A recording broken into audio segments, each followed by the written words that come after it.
혈관을 깨끗하게 하고 당뇨를 예방하려면 땅콩을 이렇게 드셔야 합니다. 여러분, 땅콩 좋아하시는 분 있으신가요? 저는 땅콩과 건어물을 안주로 참 좋아하는데요. 이런 맛있는 땅콩이 건강에 좋은 효능들이 많다는 것 혹시 아시나요? 심심풀이 땅콩이라는 말이 있을 정도로 땅콩은 우리에게 매우 친숙한 음식인데요. 하지만 땅콩의 그 놀라운 효능을 제대로 아는 분은 많이 없을 거예요. 땅콩이 얼마나 우리 몸에 좋은 영향을 미치는지, 그리고 어떻게 섭취하면 더 좋은 효과를 볼 수 있는지 땅콩에 대해서 자세히 알아보겠습니다. 어렸을 적에 키가 작은 친구를 땅콩 같다고 놀리지 않으셨나요? 작은 땅콩 한 알에는 단백질, 지방, 탄수화물, 식이섬유는 물론 비타민 E, B군, 칼륨, 마그네슘, 철분, 폴리페놀, 폴라보노이드, 레스베라트롤 등 여러 가지 몸에 좋은 영양소가 매우 풍부하게 들어있는데요. 이렇게 영양이 풍부하고 맛도 고소한 땅콩의 놀라운 효능 7가지 바로 소개해 드릴게요. 땅콩의 놀라운 효능 첫 번째는 심혈관 질환 개선입니다. 미국 심장학회에서 땅콩을 추천 음식으로 소개한 것 알고 계신가요? 땅콩의 크기는 작지만 땅콩 안에 들어있는 영양소는 결코 작지 않습니다. 땅콩은 불포화 지방산을 많이 함유하고 있고, 특히 땅콩에 함유된 모노불포화 지방산과 다불포화 지방산은 나쁜 콜레스테롤인 LDL 수치를 낮추고 좋은 콜레스테롤인 HDL을 높이는 데 도움이 됩니다. 또한 땅콩에 함유된 단일 불포화 지방산은 혈중 콜레스테롤 수치를 낮추는 데 도움을 주는데요. 혈중 콜레스테롤이 낮아져 심장 건강을 지키는데 매우 좋은 작용을 하는 것이죠. 또한 땅콩은 불포화 지방산이 풍부하고 비타민 E가 풍부하게 들어있어 심혈관 건강에 도움을 주고 혈관을 보호하며 혈액순환과 동맥경화증을 예방하고 심장 질환의 위험을 줄여줍니다. 또한 땅콩은 마그네슘, 칼륨, 식이섬유와 같은 심혈관 건강에 중요한 영양소를 함유하고 있어 혈압을 조절하고 혈관을 건강하게 유지하는 데 도움을 준다는 것 꼭 기억해 주세요. 땅콩의 놀라운 효능 두 번째는 뇌 건강에 도움을 주는 것입니다. 땅콩에는 레시틴과 비타민 E가 들어있는데요. 이 성분들은 뇌세포를 보호하고 뇌 건강을 유지하는 데 중요한 역할을 합니다. 특히 땅콩은 기억력과 집중력 향상에 도움이 될 수 있어 중년과 노년층에게 매우 유익한 음식이라는 것 아시나요? 땅콩이 함유된 비타민 E, 폴리페놀, 특히 레스베라트롤 등 강력한 항산화 성분은 뇌 건강에 도움을 줍니다. 이러한 항산화 성분은 뇌에서 발생할 수 있는 산화 스트레스를 줄여주며 이는 신경세포를 보호하고 뇌 기능을 향상시키는 기능도 해준답니다. 또한 땅콩은 불포화 지방산, 특히 오메가3 지방산을 포함하고 있어 뇌 기능을 개선하고 치매와 같은 뇌 질환을 예방할 수도 있는데요. 특히 불포화 지방산은 뇌세포의 구성 성분으로 중요한 역할을 하며 뇌신경 전도 속도를 높여 기억력과 합승 능력을 향상시킬 수 있습니다. 땅콩의 효능 정말 놀랍지 않나요? 아직 놀라기는 이른데요. 땅콩의 효능 세 번째는 체중 관리에 도움을 주는 것입니다. 땅콩은 단백질과 섬유질이 풍부해서 조금만 먹어도 포만감을 오래 유지시켜주는데요. 그래서 과식을 예방하고 체중을 관리하는 데 도움을 줄 수 있죠. 그냥 땅콩도 좋지만 땅콩을 갈아 만든 땅콩 버터도 포만감을 오래 유지시켜줘서 과식을 방지하는 데 효과적입니다. 또한 단백질과 지방산이 풍부해서 에너지를 공급하고 건강한 체중 관리를 돕습니다. 하지만 모든 음식은 과유불급, 작지만 영양이 풍부한 땅콩은 고칼로리 식품이기 때문에 하루에 10알에서 20알 정도 적당량을 섭취하는 것이 중요하다는 것 꼭 기억해 주세요. 땅콩의 놀라운 효능 네 번째는 바로 당뇨 관리 효능입니다. 땅콩이 당뇨에 효능이 있다니 신기하죠? 땅콩에는 불포화 지방산이 많이 함유되어 있고 혈당 수치가 낮아서 혈당을 천천히 올리는 효과가 있는데요. 그래서 당뇨병 환자들에게도 좋은 간식으로 평가되고 있습니다. 또한 땅콩에 포함된 섬유질과 단백질이 혈당을 안정적으로 유지하는 데 도움을 주는데요. 땅콩에 포함된 식이섬유 또한 혈당의 흡수를 늦추고 혈당 수치를 안정적으로 유지하는 데 도움을 준다는 것입니다. 뿐만 아니라 땅콩의 마그네슘과 비타민 B9는 인슐린 감수성을 향상시키는 데 도움을 주고 이로 인해 땅콩은 당뇨병 예방 및 혈당 관리에 탁월한 식품으로 평가되고 있죠. 땅콩의 효능 정말 놀랍지 않나요? 아직 안 끝났습니다. 땅콩의 효능 5번째는 피부 건강에 도움을 주는 것입니다. 땅콩에 들어있는 비타민 E와 항산화 물질이 피부를 건강하게 유지하는 데 좋은 영향을 주는데요. 땅콩에 들어있는 비타민 E는 강력한 항산화제로 피부 세포를 자유 라디칼로부터 보호하고 피부 노화를 지연시키는 데 좋은 영향을 줍니다. 이 성분은 피부의 탄력을 유지하고 주름을 예방하는 데 효과적이며 피부 노화를 방지하고 염증을 줄이며 피부를 매끄럽고 촉촉하게 만들어줍니다. 그래서 땅콩은 아름다운 피부를 위한 좋은 식품이죠. 그리고 땅콩에 포함된 불포화 지방산, 특히 올레산과 리놀렌산은 피부의 수분 유지를 도와 피부가 건조해지지 않도록 하며 염증을 줄여 피부 트러블을 완화하는 데 도움을 줄 수 있습니다. 뿐만 아니라 땅콩에는 아연이 포함되어 있어 피부 회복에 중요한 역할을 합니다. 땅콩에 함유되어 있는 아연은 상처 치유를 돕고 여드름과 같은 피부 문제를 개선하는 데 놀라운 효능도 있습니다. 땅콩의 효능 6번째는 소화 건강에 도움을 주는 것입니다. 땅콩에는 식이섬유가 풍부해 소화 시스템에 좋은 영향을 주는데요. 식이섬유는 장의 움직임을 촉진시켜 변비를 예방하고 장내 유익한 미생물의 활동을 도와줘서 장 건강에 매우 좋은 환경을 만들어줍니다. 또한 땅콩에 포함된 불용성 섬유는 특히 장을 자극해 배변을 원활하게 하고 장의 건강을 유지하는 데 중요한 역할을 하는데요. 이 섬유는 장에서 물을 흡수하여 변을 부드럽게 만들어줍니다. 땅콩의 놀라운 효능 7번째는 좋은 단백질과 건강한 지방 섭취에 좋은 공급원입니다. 땅콩은 고기나 다른 동물성 단백질에 비해 지방이 적고 채식주의자나 비건이 단백질을 섭취할 때 아주 유용한 대체 식품이 될 수 있는데요. 100g의 땅콩은 약 25에서 30g의 단백질을 함유하고 있다는 것 아시나요? 우리가 흔히 좋은 단백질 공급 식품이라고 생각하는 닭가슴살의 단백질 함량이 100g당 30에서 35g이라는 걸 생각해보면 단백질 함량은 닭가슴살에 비해 살짝 낮지만 대신 건강한 불포화 지방산과 다른 다양한 영양소도 다량 함유되어 있어 단백질을 섭취하기에 충분히 좋은 식품이랍니다. 이렇게 건강에 놀라운 효능이 있는 땅콩, 아무렇게나 드시면 땅콩의 효능을 100% 섭취할 수 없다는 것 아시나요? 보통 땅콩을 어떻게 조리해서 드시나요? 구워서? 볶아서? 삶아서? 모두들 좋아하는 방법이 다르실 텐데요.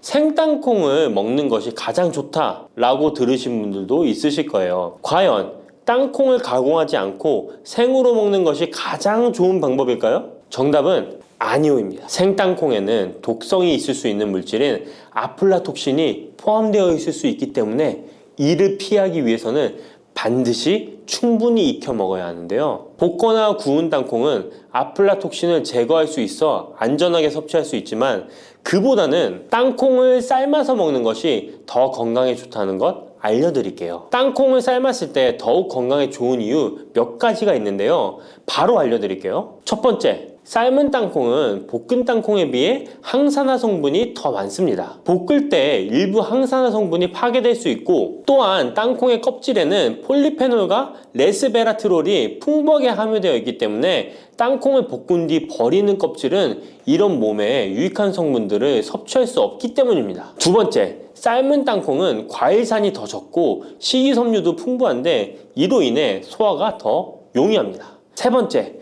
삶은 땅콩은 아크릴아마이드라는 발암물질이 덜 생성됩니다. 아크릴아마이드는 고온에서 볶을 때 발생할 수 있는데 삶은 과정에서는 이 유해물질이 생성되지 않습니다. 이제는 건강을 위해 삶아 드셔야 한다는 것 아셨죠? 하지만 땅콩을 섭취하시기 번거롭거나 조금 더 쉽게 섭취하고 싶은 분들도 있으실 텐데요. 이런 분들은 땅콩 버터를 드시면 됩니다. 땅콩 버터는 땅콩에 버터를 넣은 거 아니야? 라고 생각하시는 분도 있으시죠? 그것은 아니고 땅콩을 계속해서 갈게 되면 크림과 같은 형태로 변하게 되는데 이게 마치 버터처럼 부드러워 땅콩 버터라고 부르는 것입니다. 땅콩 버터는 땅콩의 영양소를 그대로 담고 있어 섭취할 때 매우 편리한데요. 다만 가공된 버터에는 설탕이나 염분이 추가될 수 있기 때문에 첨가물이 없는 순수한 땅콩 버터를 선택하는 게 좋겠죠? 땅콩 버터는 샐러드 드레싱에 넣거나 통밀빵에 발라 먹으면 더욱 맛있고 건강하게 섭취할 수 있습니다.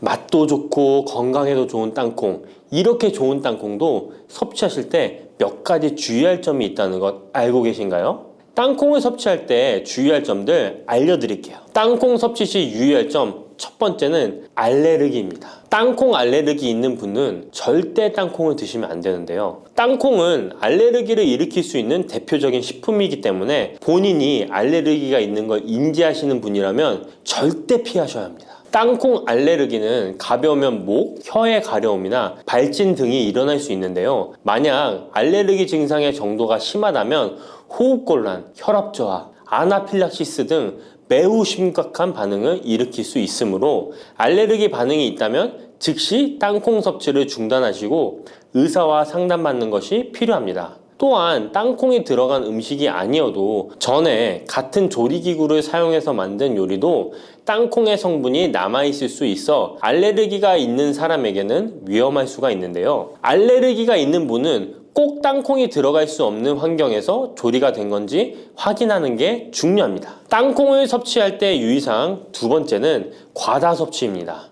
고소한 땅콩은 손으로 집어먹기도 쉬워서 한 번 먹기 시작하면 하나, 둘 계속 입으로 들어가게 되는데요. 하지만 이렇게 계속 먹다간 아무도 모르는 사이에 체중이 증가할 수 있습니다. 땅콩은 고칼로리 식품이기 때문인데요. 하루 권장 섭취량은 약 10알에서 20알 정도 넘기지 않도록 주의하시고 적당량을 섭취하는 것이 중요합니다. 세 번째, 땅콩 섭취 시 주의할 점은 염분과 설탕이 추가된 가공식품을 피하는 것입니다. 땅콩이 몸에 좋다고 해서 시중에 판매되는 땅콩 버터나 땅콩 과자까지 좋은 것은 아닌데요. 땅콩의 겉면 위에 염분이나 설탕이 많이 포함된 제품들이 있습니다. 이러한 제품을 자주 섭취하면 혈압 상승이나 당뇨 유발 등의 문제가 발생할 수 있으므로 첨가물이 적은 제품을 선택하는 것이 좋습니다. 또한 땅콩 버터를 섭취할 때도 뒤에 성분표를 꼭 확인하셔야 하는데요. 맛으로 먹는 거라면 상관없지만 건강을 위해서 땅콩 버터를 섭취하시는 것이라면 100% 땅콩으로만 만들어진 제품인지 살펴보시고 구매해야 합니다. 땅콩 섭취 시 유의할 점 네 번째는 보관이 잘 된 땅콩을 섭취해야 하는 것입니다. 땅콩이 건조된 식품이라고 생각해서 실온에 대충 보관해 놓진 않으셨나요? 땅콩은 고지방 식품으로 지방산이 많이 포함되어 있기 때문에 산패가 될 수 있는데요. 산패된 지방산은 인체에 유해한 물질인 과산화지질을 생성할 수 있으며 이는 세포와 조직에 손상을 일으킬 수 있습니다. 땅콩이 보관 상태가 부적절해지면 곰팡이가 자주 발생하는데 이 곰팡이는 아플라톡신이라는 독소를 생성할 수 있습니다. 아플라톡신은 강력한 발암 물질로 알려져 있으며 장기적으로 섭취할 경우 간에 손상을 주거나 간암을 일으킬 수 있는 위험한 물질이죠. 따라서 땅콩을 보관할 때는 통풍이 잘 되고 건조한 장소에 보관해야 하며 곰팡이가 발생한 땅콩은 절대 섭취해서는 안 됩니다. 팥을 이렇게 드시면 당뇨 사라지고 뱃살 쏙 빠져요. 여러분, 겨울에 동지가 되면 우리가 무엇을 먹나요? 바로 팥죽이죠. 또 겨울 간식으로 이 팥이 들어간 붕어빵, 호빵 같은 간식도 자주 먹는데요. 이 팥과 함께 먹으면 보약과 같은 효과를 만들 수 있는 식품들도 있고 또 잘못 먹으면 오히려 건강에 마이너스가 되는 음식도 있습니다. 그래서 오늘은 이 팥의 효능 8가지와 드실 때 주의할 점, 그리고 함께 드시면 좋은 음식 4가지에 대해 알려드리겠습니다. 팥하면 생각나는 음식이 있으신가요? 저는 사람들이 평소에 팥을 많이 안 먹는다고 생각했는데 의외로 팥이 들어간 음식이 많이 있더라고요. 대표적인 음식은 시루떡이 있고요. 겨울에 간식으로 많이 먹는 붕어빵, 또 제과점에서 사 먹는 빵들에도 팥이 많이 들어있습니다. 여름엔 팥빙수도 많이 먹고요. 겨울엔 팥죽도 종종 먹게 됩니다. 자, 이런 팥 요리를 집에서 해먹는 경우도 많은데 팥을 집에서 직접 삶을 때 혹시 소다를 넣고 삶는 분들 많으시지 않나요? 팥을 삶을 때 소다를 넣게 되면 팥의 색상이 더욱 선명해지고 팥을 더욱 부드럽게 해주어 팥을 삶는데 걸리는 시간을 단축시켜주기 때문인데요. 하지만 앞으로는 절대 소다를 사용하시지 마시기 바랍니다. 그 이유는 소다를 넣고 팥을 삶게 되면 팥의 영양소가 파괴돼서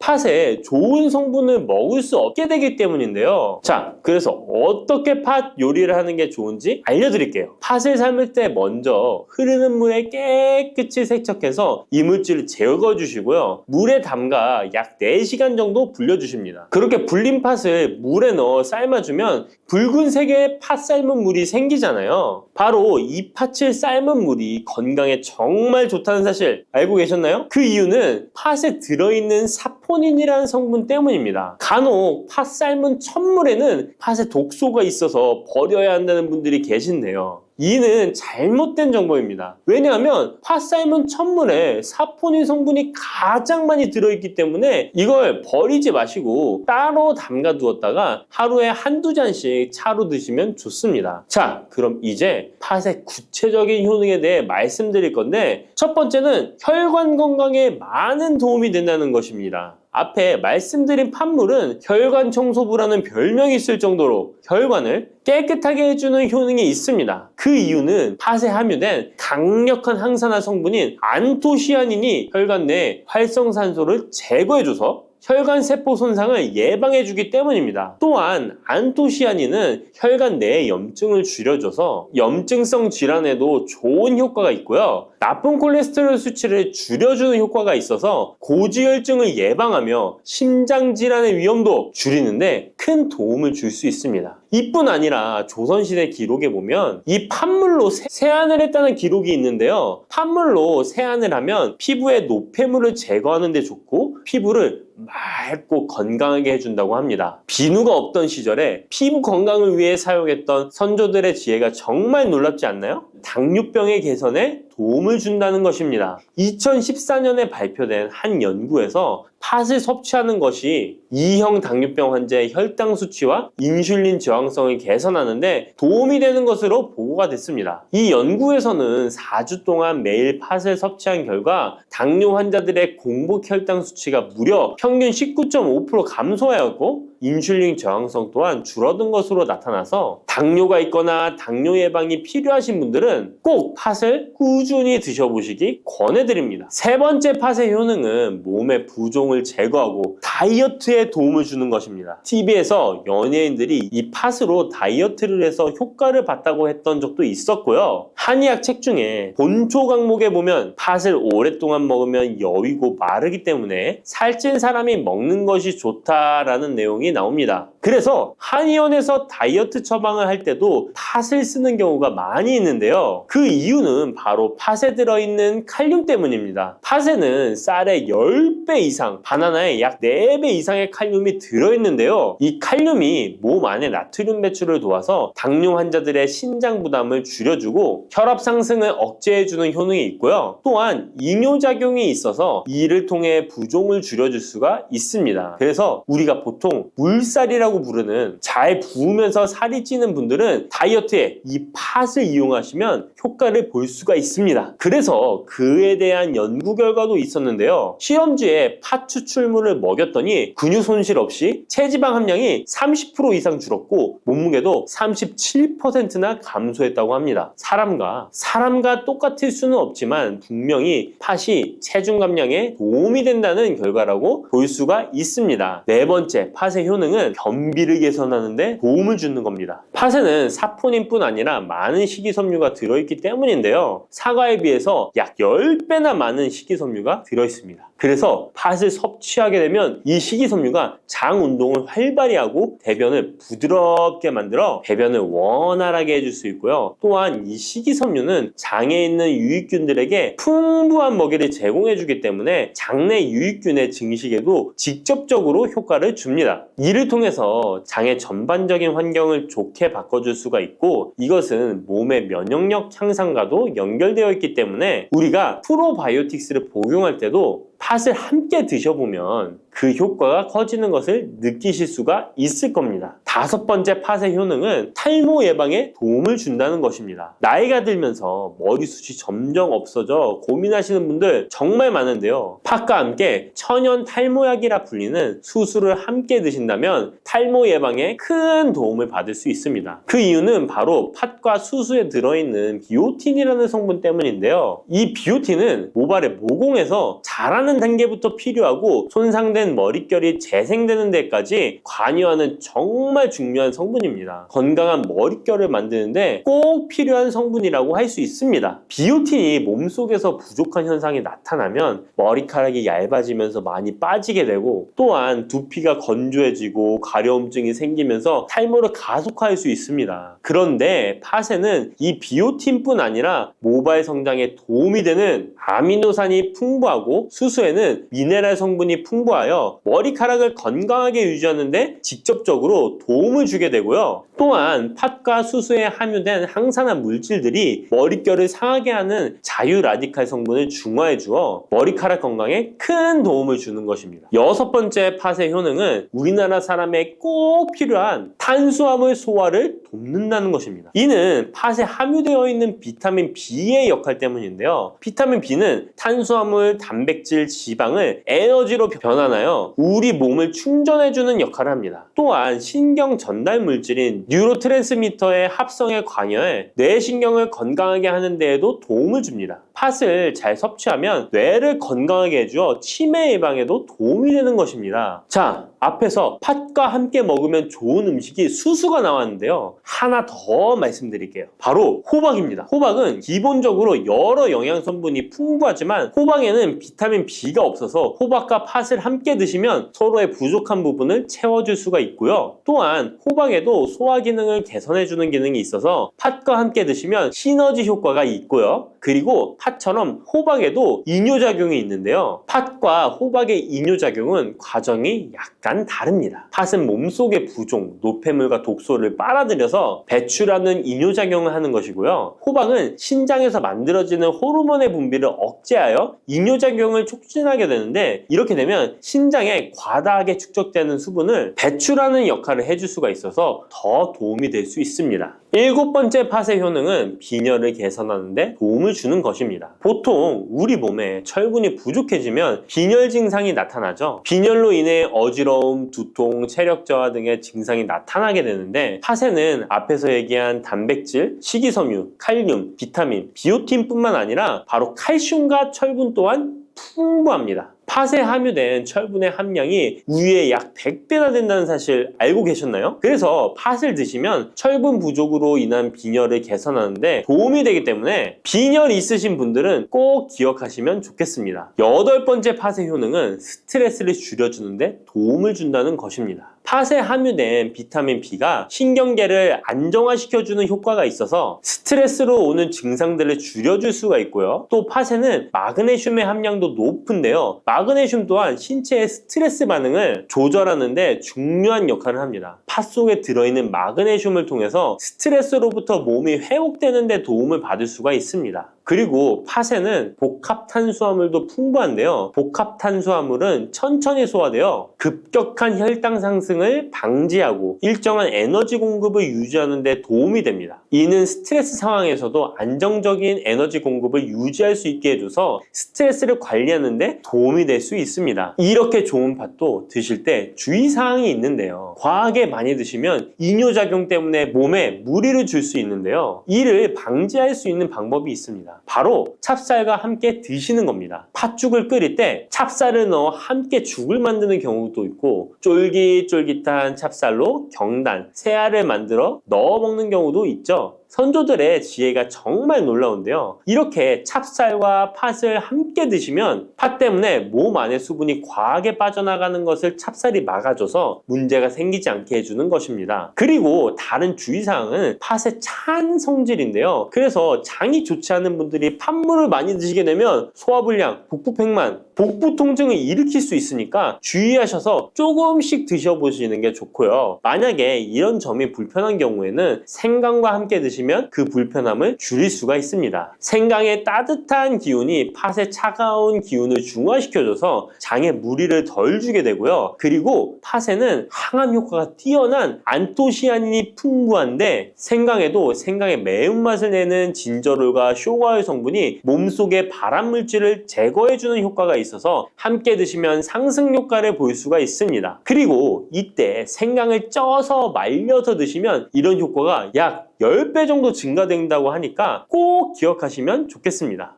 쑥 잘못 먹었다가 맹독 때문에 응급실로 실려갈 수 있어요. 얼마 전 시골 마을에서 쑥 때문에 한바탕 큰 소동이 있었는데요.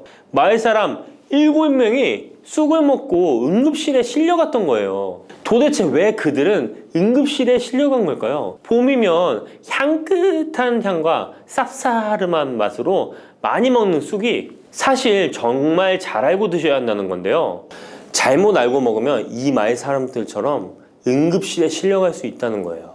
그럼 지금부터 쑥 드실 때 주의할 점, 그리고 쑥을 드시면 안 되는 분들, 쑥과 함께 드시면 안 되는 음식, 쑥의 효능, 쑥과 함께 드시면 보약이 되는 음식에는 어떤 것이 있는지 쑥 건강하게 먹는 방법까지 알려드릴게요. 우리나라에 자라는 쑥의 종류가 40종이 넘고 쑥과 비슷하게 생긴 독초도 있어 채취 시 주의해야 합니다. 먼저 오초라는 독초가 있는데 쑥과 비슷하여 해마다 오초를 섭취하고 병원에 실려오는 환자들이 있습니다. 이 오초는 조선시대에는 사약을 만들 때 사용할 정도로 맹독을 가지고 있습니다. 많이 자랐을 때는 쑥과 어느 정도 구분이 되지만 어린 잎인 새수는 쑥과 너무 비슷해서 이런 사고가 자주 발생하게 됩니다. 그리고 쑥은 아무 데서나 채취해서 드시면 안 되는데요. 그 이유는 바로 중금속 때문입니다. 도심이나 하천,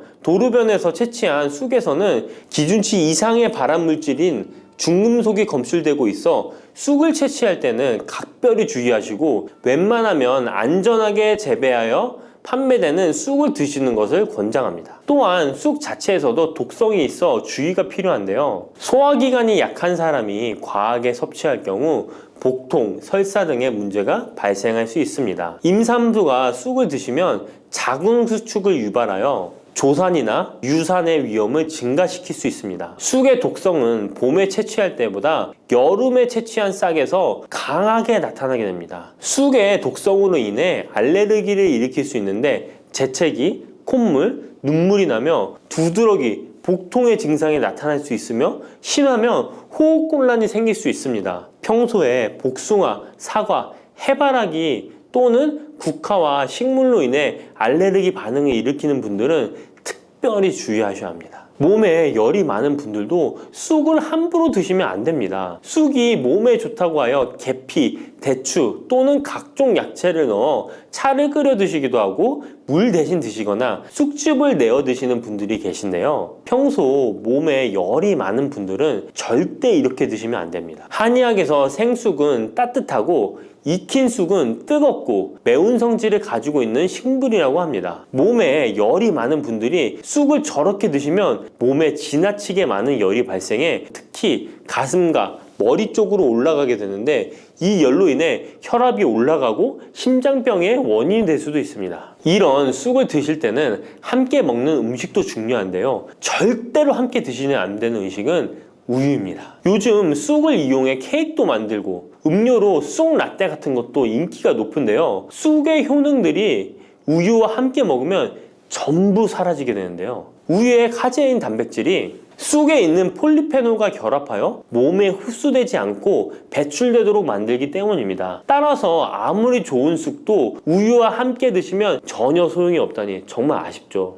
이때 한 가지 방법이 있습니다. 우유 대신 아몬드유나 오트밀 같은 대체유를 사용하시면 이런 문제는 바로 해결이 가능해요. 그렇다면 쑥은 이렇게 주의할 점만 있을까요? 당연히 쑥에는 우리 몸에 좋은 효능들이 많은데요. 쑥의 효능 4가지 바로 알아볼게요. 첫 번째, 쑥의 효능은 염증 제거에 탁월한 효능을 발휘합니다. 쑥은 예로부터 약초로 많이 사용되어 왔고 현대 한의학에서도 쑥은 약재로 많이 사용하고 있습니다. 특히 쑥은 민간요법으로 상처에 붙여 감염을 방지하거나 혈관 내의 염증을 제거하는 데 사용되었는데요. 이러한 쑥의 사용법은 과학적으로도 올바른 방법으로 인정되고 있습니다. 이러한 항염증 효능은 쑥에 함유된 타닌 성분 때문인데요. 타닌은 몸속에 유해물질을 배출하는 데 도움을 주며 쑥 특유의 떫은 맛을 내는 역할도 하지만 항염, 항알러지 작용으로 아토피와 같은 알러지 체질을 개선하는 데 도움을 주기도 합니다. 그리고 혈액 정화 작용을 해주는 클로로필 성분이 풍부하여 혈관 내에 나쁜 콜레스테롤을 흡착하여 배출해주어 혈액순환을 원활하게 해줍니다. 이뿐 아니라 클로로필은 혈액 내에 해로운 병균을 제거해주는 백혈구의 수를 늘려 염증을 억제하는 데 탁월한 효능을 발휘해줍니다. 두 번째 쑥의 효능은 당뇨 개선에 탁월합니다. 쑥에는 이눌린이라는 수용성 식이섬유가 풍부한데요. 이 성분은 장에서 포도당의 흡수를 느리게 만들어 식후의 혈당이 급격히 오르는 것을 예방해 줍니다. 건강한 성인을 대상으로 한 최근의 한 연구에서는 이들이 쑥 추출물을 먹고 난 후에 식후 혈당이 눈에 띄게 낮아진 결과를 확인할 수 있었습니다. 그리고 클로로겐산이라는 성분이 많아 간에서는 포도당의 합성을 억제하고 근육에서는 포도당의 이용을 촉진해서 혈당 조절에 큰 역할을 해준답니다. 실제 연구에서도 클로로겐산은 공복 혈당과 당화혈색소가 크게 낮아지고 인슐린 감수성이 높아진 사실도 밝혀졌습니다. 그런데 이 2가지 성분보다도 훨씬 더 중요한 것이 있는데요. 그것은 바로 시네올입니다. 시네올이 혈당 조절에 결정적인 역할을 하는데요. 췌장의 베타세포를 자극하여 인슐린 분비를 촉진시키며 말초 조직에서는 인슐린 감수성을 높이는 역할을 합니다. 시네올 말고도 쑥에는 이눌린, 클로로겐산, 폴리페놀 등 여러 생리활성 물질들이 복합적으로 작용해서 당뇨를 개선하는 효과를 나타내는 것이랍니다. 세 번째 쑥의 효능은 몸을 따뜻하게 해주는 역할입니다. 당뇨 개선에도 도움을 주는 시네올은 특유의 향을 내며 몸을 따뜻하게 해주는 효과가 있습니다. 시네올은 혈액순환을 촉진하고 면역력을 강화하는 데 도움을 주는데요. 특히 손발이 찬 수족냉증을 개선하는 데 효과적이며 신진대사를 원활하게 해주어 생리통, 생리불순 등의 여성 질환을 완화시키는 데에 큰 역할을 해줍니다. 쑥의 따뜻한 성질이 혈액순환을 촉진시키고 자궁의 기능을 강화해주기 때문이랍니다. 네 번째 쑥의 효능은 장을 건강하게 하여 변비를 예방하고 소화불량을 해결하는 데 도움을 주는 것입니다. 쑥에는 시금치보다 무려 3배나 많은 식이섬유를 가지고 있어 장 운동을 촉진하고 변비 및 숙변 제거에 탁월합니다. 또한 시네올은 위장 점막의 염증을 완화하고 위장 내 유해균을 제거하여 소화장애를 예방하는 데 도움을 줍니다. 그리고 쑥에 함유된 비타민 A는 장내의 점막을 보호하여 장 건강을 유지하는 데 도움을 주며 항산화 작용에 뛰어난 비타민 C는 장내 유해균을 제거해 주어 장내 환경을 건강하게 해줍니다. 평소 소화가 잘 되지 않는 분은 쑥을 섭취하셔서 답답하고 더부룩한 증상을 해결하면 정말 좋겠죠? 근데 쑥을 드실 때 쑥만 드시는 게 아니잖아요. 다른 음식들과 같이 드시는데 쑥도 궁합이 맞는 음식이 따로 있다는 거 아시나요? 이렇게 몸에 좋은 쑥도 함께 드시면 보약이 되는 찰떡궁합 음식이 있습니다. 쑥과 함께 드시면 보약이 되는 첫 번째 음식은 쌀입니다. 쑥하면 생각나는 음식이 쑥떡 아닌가요? 어릴 적 쑥개떡을 맛있게 먹었던 기억이 있는데요. 쑥떡은 우리나라 사람들에게 사랑받는 음식입니다. 많은 분들이 나이가 들며 당뇨도 많이 생기고 혈당이 오르는 것을 염려하여 쌀밥을 줄이시는 경우가 많이 있는데요. 쌀은 우리 식단에서 빼놓을 수 없죠. 쌀은 70% 이상이 녹말로 구성되어 있어 우리 몸에 필요한 에너지를 제공하는 핵심 원료입니다. 이 녹말은 우리 몸에 거의 완벽하게 흡수되는데요. 쌀에는 6% 이상의 단백질도 함유되어 있어 근육에 필요한 활력과 에너지를 보충해주는 역할도 합니다. 하지만 쌀에는 지방,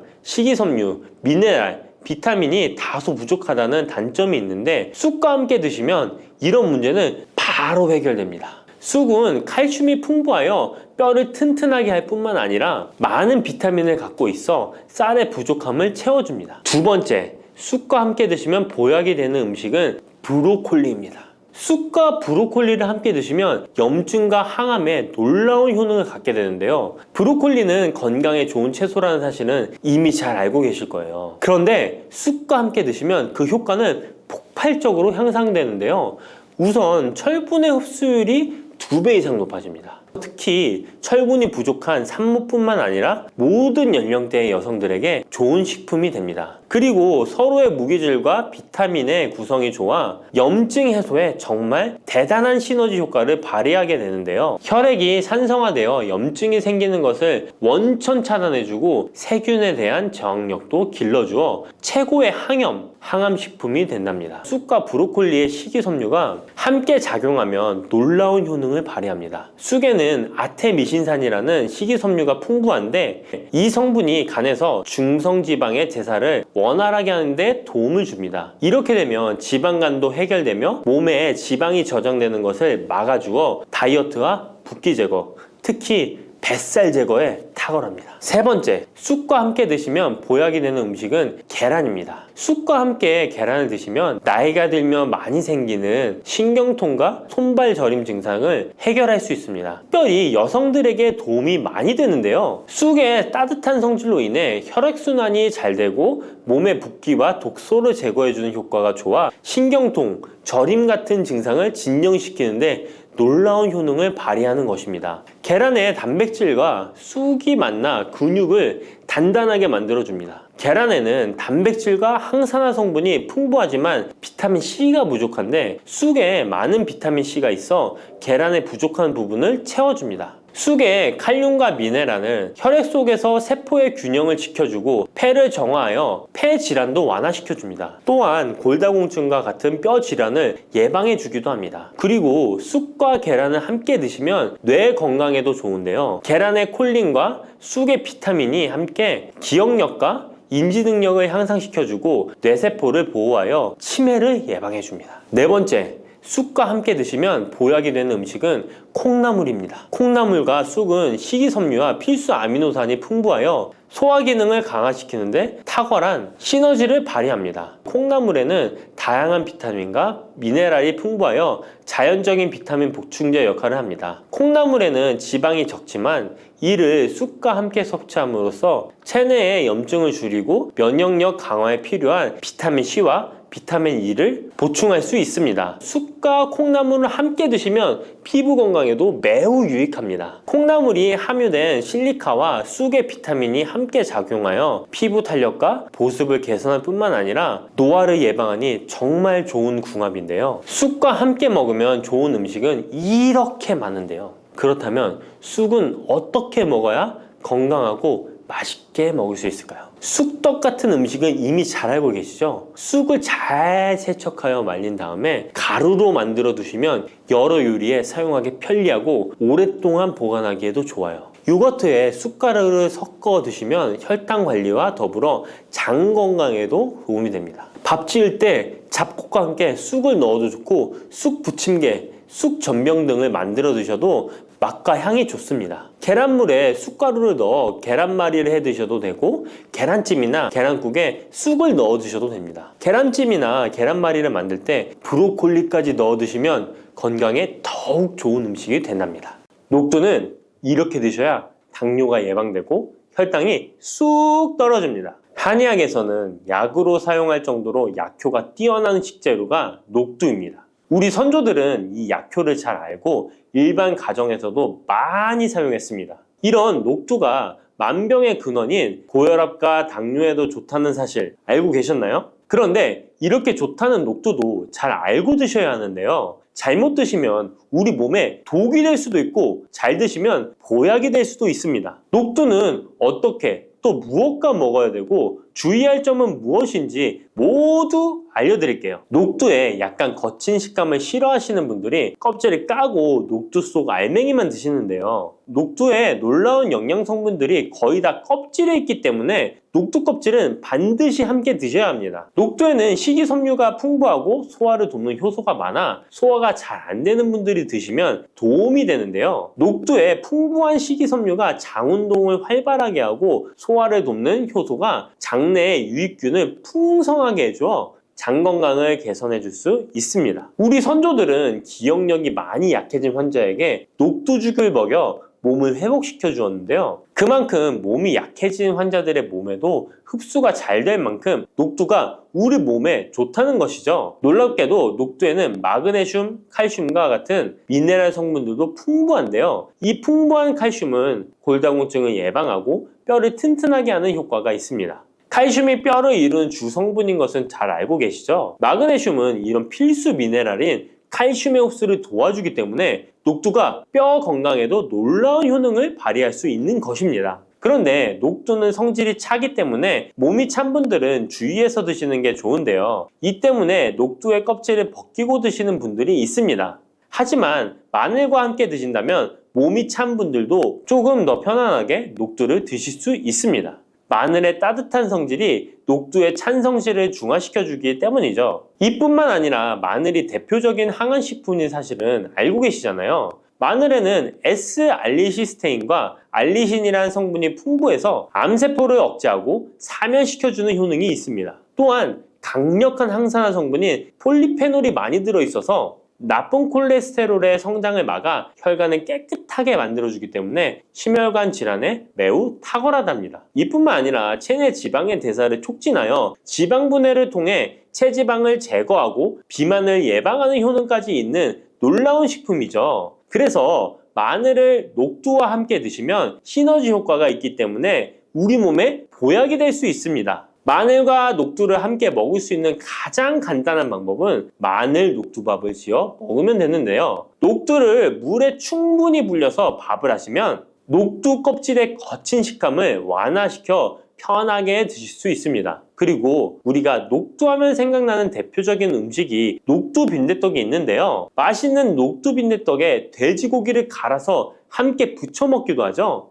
이 방법은 영양학적으로도 탁월한 조합이 됩니다. 녹두에 부족한 필수 아미노산인 트리토판 같은 성분이 돼지고기에 풍부하게 들어있기 때문인데요. 트리토판이나 메티오닌 같은 필수 아미노산은 우리 몸에서 합성되지 않아 반드시 음식을 통해 섭취해야 합니다. 돼지고기가 이런 아미노산의 훌륭한 공급원이 될 수 있기 때문에 나이가 들면서 기력이 약해진 분들이 녹두와 돼지고기를 함께 드시게 되면 기력 회복에 좋은 효과를 보실 수 있습니다. 또한 돼지고기에는 단백질이 풍부하여 근육을 튼튼하게 하는데 도움을 주고 풍부한 비타민 B1은 피로 회복과 신경 안정에도 매우 효과적입니다. 철분도 풍부해 나이가 들며 부족해지는 철분 보충에도 효과를 볼 수 있고 필수 지방산인 리놀렌산이 많아 동맥경화와 고혈압 같은 성인병의 예방, 아연, 셀레늄, 비타민 B6 등의 영양소가 면역력을 강화하는 데에도 도움을 줍니다. 녹두는 또한 혈당을 낮춰주고 인슐린 감수성을 높여주는 효능이 있어서 당뇨 관리에도 너무 좋은 식품인데요. 풍부한 식이섬유는 소장에서 당의 흡수를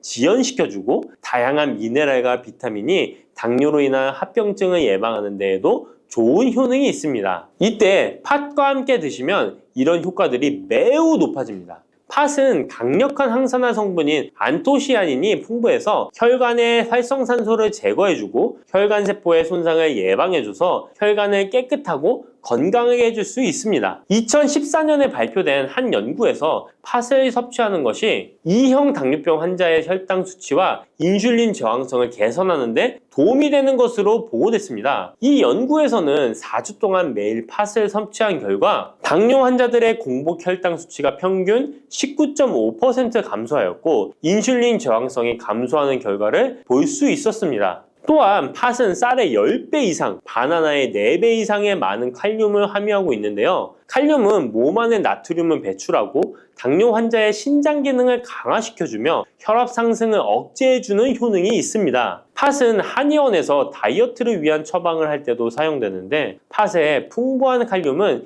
이뇨작용을 통해 부종을 줄여줄 수 있기 때문에 지방이 몸에 축적이 잘 되어 살이 찌는 사람에게 효과적입니다. 특히 쉽게 붓고 살이 찌는 분들에게 더욱 효과가 좋은데요. 한 실험에서 실험쥐에 팥 추출물을 먹였더니 체지방 함량이 30% 이상 줄었고 몸무게도 37%나 감소한 결과를 발표하기도 했습니다. 자, 이렇게 녹두와 함께 복용하면 좋은 식품들을 알아보았는데요. 그렇다면 녹두를 복용할 때 주의할 점은 어떤 것이 있는지도 한번 살펴보겠습니다. 첫 번째는 녹두의 차가운 성질인데요. 녹두의 차가운 성질은 우리 몸의 열을 낮춰주고 스트레스를 해소하는 효과가 있습니다. 또한 염증 완화를 시키고 통증을 줄이는 데도 도움이 되는데요. 그래서 녹두로 속을 채운 베개를 쓰면 두통이 완화되기도 합니다. 다만 이런 찬 효능 때문에 녹두를 드실 때 주의하셔야 하는데요. 평소 몸이 찬 분들이 녹두를 많이 드시게 되면 오히려 몸에 해가 될 수 있습니다. 위나 장이 차가워지면 소화력이 떨어지고 복통이나 변비, 설사가 나타날 수 있습니다.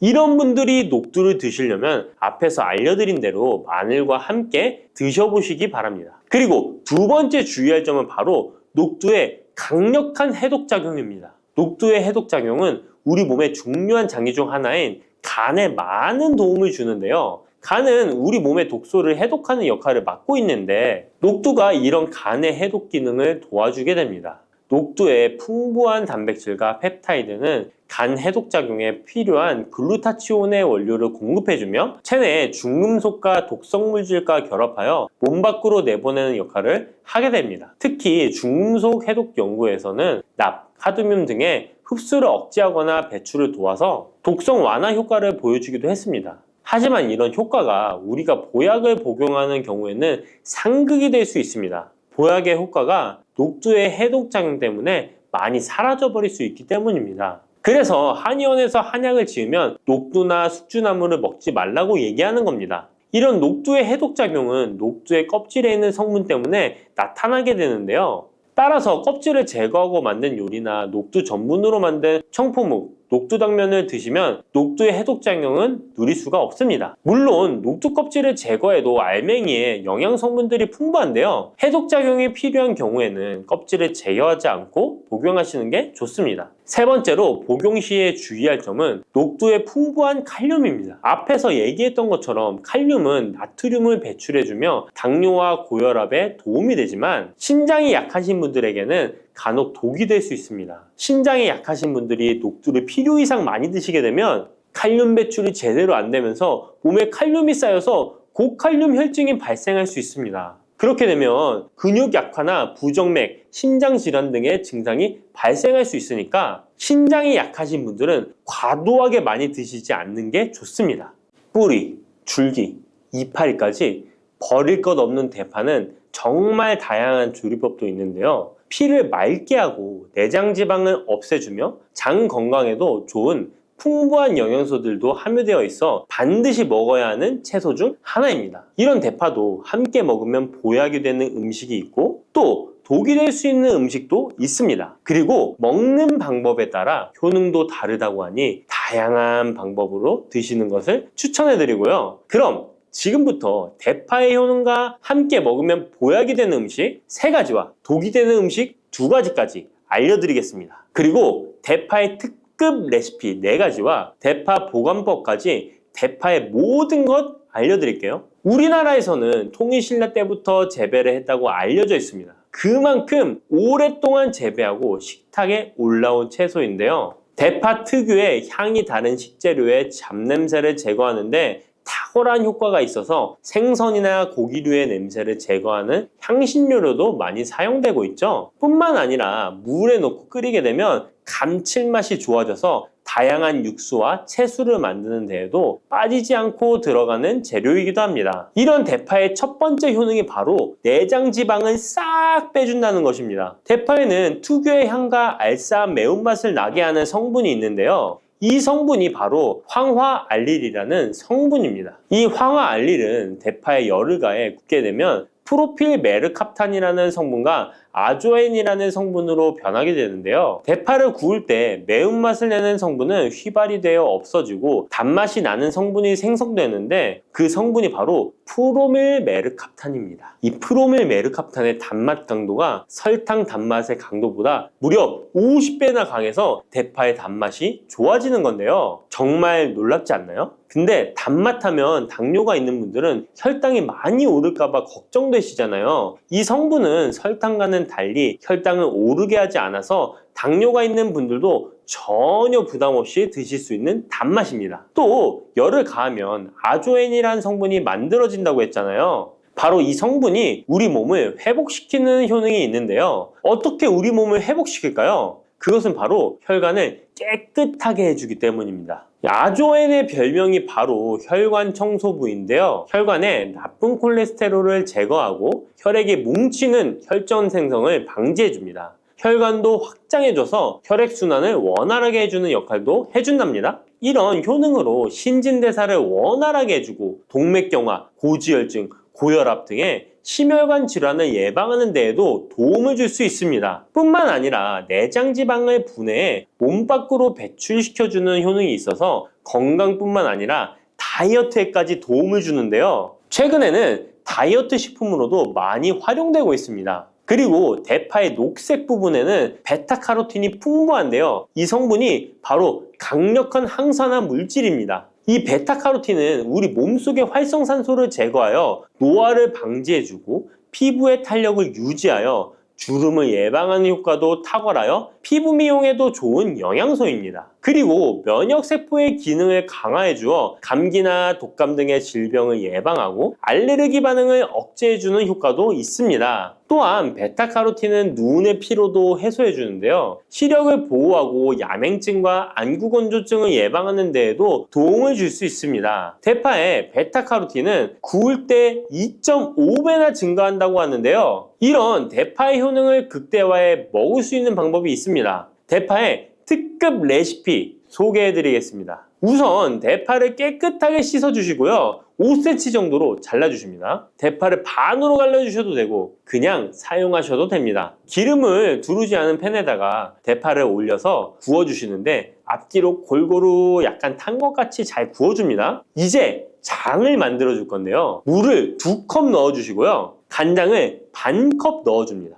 그리고 고춧가루와 참기름을 1스푼씩 넣어줍니다. 이렇게 넣고 한번 끓여주시고 다 끓고 나면 식초를 반 스푼 넣어주시면 됩니다. 이렇게 만들어진 양념장을 구운 파를 넣은 그릇에 붓고 하루 정도 숙성시켜 드시면 됩니다. 물론 바로 드셔도 되지만 숙성시켜 드시면 더욱 맛있는 대파 요리를 드실 수 있습니다. 그리고 대파에서 대파의 뿌리는 특히 채소와 육수를 만들 때 많이 사용하는데요. 대파의 뿌리에는 알리신이라는 성분이 풍부하게 함유되어 있습니다. 이 알리신은 우리 몸을 따뜻하게 해주고 열을 올려주는 역할을 하고 혈액순환을 원활하게 해줘서 신경을 안정화시켜주기도 하는데요. 이렇게 신경을 안정시켜주는 효능으로 불면증도 완화해주어 잘 때 머리맡에 두고 주무시는 분들도 계십니다. 그리고 알리신은 몸에 열을 내주는 효능으로 기침 감기와 가래를 완화시켜주는 데 도움을 주며 항균, 항암 효과도 있어서 각종 바이러스와 암세포를 억제해 주어 암을 예방하는 데에도 탁월한 효능을 발휘합니다. 알리신은 지방을 분해하고 배출해줘서 다이어트에도 도움을 준다고 알려져 있습니다. 그리고 대파의 뿌리 부분에는 폴리페놀 성분이 많이 함유되어 있어 심혈관 질환 예방에 탁월한 효능이 있습니다. 식이섬유도 풍부하여 장 운동을 활성화하고 배변 활동을 도와 변비를 예방하고 숙변을 제거하는 효능도 있고요. 이런 대파 뿌리를 채소나 육수 만드실 때 말고는 특별히 많이 안 쓰는데요. 대파 뿌리의 특급 레시피를 하나 알려드릴게요. 그것은 바로 대파 뿌리 생강차입니다. 대파 뿌리와 생강을 함께 끓여서 차로 드시게 되면 기관지나 폐와 같은 호흡기의 염증을 제거해주고 무릎과 같은 관절의 염증도 제거해주어 관절 통증을 완화시켜 줄 수 있습니다. 생강에는 진저롤, 쇼가올, 페로 화합물 등 다량의 항염증 성분들이 함유되어 있어서 우리 몸의 염증을 제거하는 데 탁월한 효능을 가지고 있습니다. 생강은 약재로서 오랫동안 사용되어 왔는데요. 최근에도 계속해서 새로운 효능이 발견되고 있을 정도로 약성이 아주 좋은 식품입니다. 최근 한 연구 결과에 따르면 생강에는 소염 진통제로 많이 사용되는 이부프로펜과 비슷한 항염증 효과가 있고 류마티스 관절염을 완화시키는 데에도 효과가 있는 것으로 밝혀졌습니다. 그럼 지금부터 대파뿌리 생강차 만드는 방법을 알려드리겠습니다. 먼저 생강을 물에 넣고 끓여주시고요. 처음에는 강불로 해주시고 끓기 시작하면 중불로 줄여서 20분 정도 더 끓여줍니다. 그 후에 대파뿌리도 넣고 3분 정도 더 끓여주시면 됩니다. 이렇게 끓인 물에서 생강과 대파뿌리는 건져주시고 따뜻할 때 드시거나 냉장고에 넣고 시원하게 드셔도 됩니다. 이렇게 대파뿌리와 생강을 함께 끓여 차로 드시면 효과를 극대화할 수 있는데요. 다만 평소에 소화가 잘 안 되시고 위가 약하신 분들은 이렇게 끓인 대파뿌리 생강차에 물을 섞어서 연하게 드시는 것을 추천해 드립니다. 이렇게 해서 하루에 한 번, 두 번 꾸준히 드신다면 감기 걱정도 없고 염증을 완화시켜 관절염으로 인한 통증도 줄일 수가 있을 거예요. 그리고 대파와 함께 드시면 보약이 되는 식품에는 무도 있습니다. 무를 말려서 무말랭이로 드시면 무의 좋은 성분들을 농축하여 드실 수 있다고 하는데요. 간단하게 다시 한번 알려드리자면 무를 드시면 기침과 가래를 멈추게 해주는 효능이 있고 소화를 잘 되게 해주며 혈관을 깨끗하게 해줘서 심혈관 질환에도 도움을 줄 수 있습니다. 또한 칼슘의 함량이 높아서 골다공증을 예방하고 뼈를 튼튼하게 만들어주죠. 그리고 해독작용도 뛰어나고 혈당을 조절해줘서 당뇨를 예방하는 데에도 도움을 줄 수 있습니다. 이렇게 좋은 물을 대파와 함께 드시면 그 효능이 극대화될 수 있는데요. 특히 혈액을 깨끗하게 해줘서 심혈관 질환을 예방하며 당뇨 또한 예방해 줄 수 있을 뿐만 아니라 당뇨 합병증을 완화시켜 주는 데에도 탁월한 도움을 받을 수 있습니다. 대파를 넣은 무말랭이 무침을 만들어 드시면 오독오독한 무말랭이 식감도 좋고 입맛도 돌게 하는 반찬으로도 정말 좋으니까 꼭 대파 무말랭이 무침도 만들어서 드셔보시길 바랍니다. 대파와 함께 드시면 보약이 되는 음식 세 번째는 바로 두부입니다. 이 대파와 두부가 만나면 우리 몸에 에너지를 공급하여 활력이 넘치도록 도와줍니다. 그 이유는 바로 대파의 알리신 성분과 두부의 비타민 B1이 만나면 알리티아민으로 전환이 되는데요. 이 알리티아민이 비타민의 체내 흡수율을 높여주고 신진대사를 촉진해서 우리 몸의 피로를 회복하고 에너지를 불어넣어 주기 때문입니다. 그럼 여기서 대파 두부조림 맛있게 만들어 드시는 특급 레시피 알려드릴게요. 먼저 잘 씻은 대파를 어슷썰기로 썰어주시고요. 두부는 정사각형으로 깍둑 썰기를 해줍니다. 먼저 두부를 기름을 두른 팬에 구워주시고요. 노릇노릇해지면 썰어놓은 대파를 넣어줍니다. 간장을 2스푼 넣어주시고요. 고소한 참깨도 뿌려서 잘 익혀주시면 대파 두부조림 완성입니다. 정말 맛있겠죠? 이렇게 만든 대파 두부조림을 드시고 활력 넘치는 하루를 보내실 수 있을 거예요. 대파와 함께 드시면 보약이 되는 음식 네 번째 알려드릴게요. 그것은 바로 대파 팽이버섯 무침입니다. 이 팽이버섯은 버섯 중에서도 버섯 키토산의 성분이 가장 많이 함유되어 있을 뿐만 아니라 식이섬유가 정말 풍부하게 함유되어 있는데요. 버섯 키토산은 혈액 속의 지방을 분해하고 콜레스테롤을 제거해 고혈압, 동맥경화, 심장병 같은 심혈관 질환을 예방할 뿐만 아니라 체내 지방을 흡착하여 배출시켜 주어 내장 지방을 줄여주는 데에도 탁월한 효능이 있습니다. 또한 체내의 중금속의 배출을 돕고 간 건강을 돕는 효능도 있다고 알려져 있고요. 그리고 풍부한 식이섬유가 배변 활동을 도와서 숙변을 제거하는 데에도 큰 도움을 줍니다. 하지만 이 팽이버섯의 세포벽은 단단하기 때문에 그냥 드시게 되면 좋은 성분을 흡수하기가 힘든데요. 열을 가하게 되면 세포벽이 깨지면서 영양 성분의 흡수율을 높일 수 있습니다. 이런 팽이버섯과 대파를 함께 드시게 되면 내장 지방을 제거하고 혈관을 깨끗하게 하는데 탁월한 음식이 되는데요. 먼저 팽이버섯의 밑둥은 잘라버리시고요. 팽이버섯을 적당한 크기로 잘 썰어줍니다. 그리고 흐르는 물에 잘 씻어줍니다. 그리고 대파는 어슷썰기로 잘게 썰어주시고요. 적당한 용기에 계란을 풀어주세요.